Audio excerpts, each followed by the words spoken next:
Hey, what's up everyone? Eric Rossi, the guy with the eye here for another review, and it's of an action camera, the SJCAM SJ7 Star. Now, if you follow my channel, I have a whole playlist on basically all the SJCAM products and everything like that. They're a very good alternative to the expensive GoPro. While GoPro does make a great product, they do tend to get very pricey. But with the SJ7 Star, they finally have something that really competes with the GoPro Hero5 for the most part, and it has 4K video, actual 4K video, no fake 4K, no interpolation or anything like that. You're getting the full package this one for like 200 bucks. So just jumping in right here, I know it's basically right after the intro, but there were a couple things that I left out by accident when I shot the the talking part of it that I felt you should hear, because instead of just putting this in the end, not a lot of people see it because no one takes the time to watch full videos, but I felt that these are important things. One of the things I left out was that there is no tripod socket on the SJ7 like this SJ6 had on the actual camera itself, and that's why I loved when it had this, because this is the SJCAM 6. On the bottom is the tripod mount right here. They did not put it in on the SJ7 Star, so keep that in mind. I thought that this was a killer feature, especially since GoPro wasn't doing that. 4K mode is the only one that has the field of view options. If you try to do 1080 or 2K or something like that, you will not be able to change it from like mid, narrow, wide. So keep that in mind. If you're trying to use 1080p, you can't really use other field of view. The camera will get warm, very warm, especially when you're shooting 4K. It's got a metallic build outside of it, but it did not overheat. It did not shut off, and I don't really think it will on the, I think it's a Sony sensor that it has. Two more notes is just the gyro stabilization works in 1080p mode, not in 4K. But like you'll see in the video coming up, the gyro stabilization just isn't that good anyway, so I wouldn't concentrate much on that. And the last thing is that in regards to sharpness, you're always told to make sure sharpness isn't on like the highest setting, because it can degrade, especially if it's way too fine. You see a lot with these action cameras and GoPros and DJI cameras, is that sometimes they over sharpen. I don't know, maybe if it was just mine that did this, but on factory default on settings, it was on soft sharpness.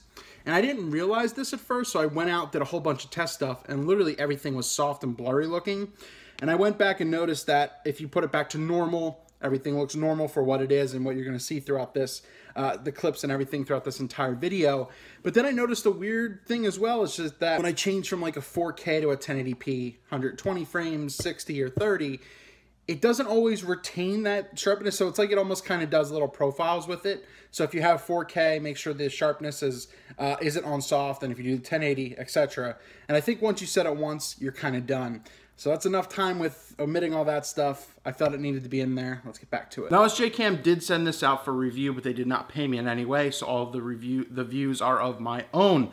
And like I said, they've done that with all their SJ lineups, but I'm a fan of their stuff, so I don't mind talking about it, talking about some of its flaws and what it does very well. Now with this thing, once again, it's $200. It even added a mic jack, true 4K video, you have 2K, 1080p at 120 frames per second. You get a lot out of this thing. Now I'll cover the, I'll cover the downsides up front, just so that way you can maybe get that info and move on. But there's a lot of good about this as well. So some of the stuff you want to hear kind of compared to the GoPro Hero5, which is essentially what the Yi and this are kind of going after. The battery life is a bit more. It's 1220 milliamp hours in the GoPro Hero5. This SJ7 is 1000, but I actually felt that this battery, even though it's a little smaller, did very well and lasted longer than a lot of the other ones in the line, and I've tested all of them. I'll leave a link down to that playlist below, as those have gotten cheaper. Really, the only other thing is that it being natively waterproof, you don't need a case for it. With this SJ7 right here, you do need the skeleton case that comes with it so that it can be waterproof. Once again, I do like that this added a mini USB, so that way you can use a lavalier mic with it. You can have your own. SJCAM makes their own for about $18 that you can add to it. And I'm going to test that in this video. You'll see here. I would have liked to have seen UHS-2 card slot. It's UHS-1, so not the most, fast in the entire world. The USB is a 2.0. I wish it was a 3.0.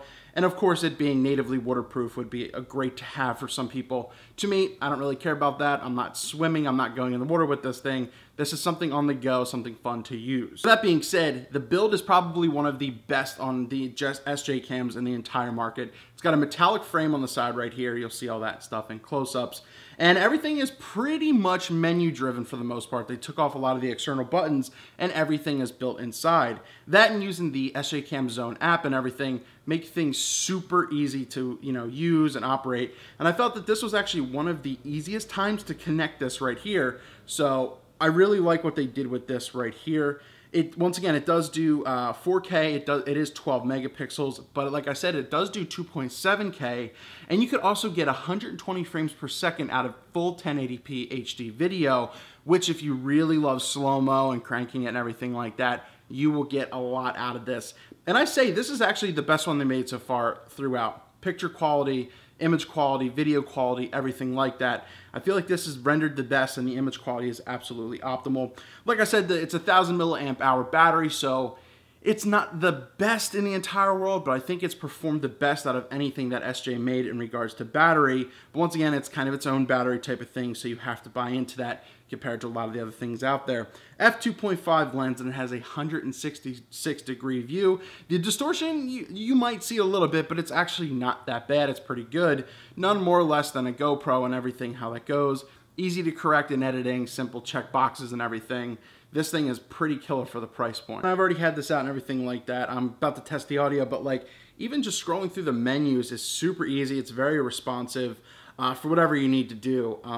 And to get to the proper menu, I've shown close-ups and everything. You just have to hit the mode button to get into the proper settings. So that way, if you hit the little gear icon, if you're in photo mode, and then you go into the menu, you will be able to get the photography settings, the still settings, but if you hit it again, then you go back into the menu and you'll be back into the video settings on something like that. So hit the power button to switch between modes, hit the gear icon to get to the menu, and then you can go to the different resolution and sizes that you need. This is what you're hearing right here. I don't know how good it is right here. So this is what you're hearing right here. This is the audio from the SJCAM mic, the A mic or whatever they call it, plugged into the Mini here. And yeah, so hopefully it's rendering out well. Hopefully it sounds well. But if I pull the mic, does that stop recording at all? It doesn't stop the recording, but now you're hearing from the actual SJCAM mic itself, so that's something like that. Once again, I think SJCAM has a home run with this thing.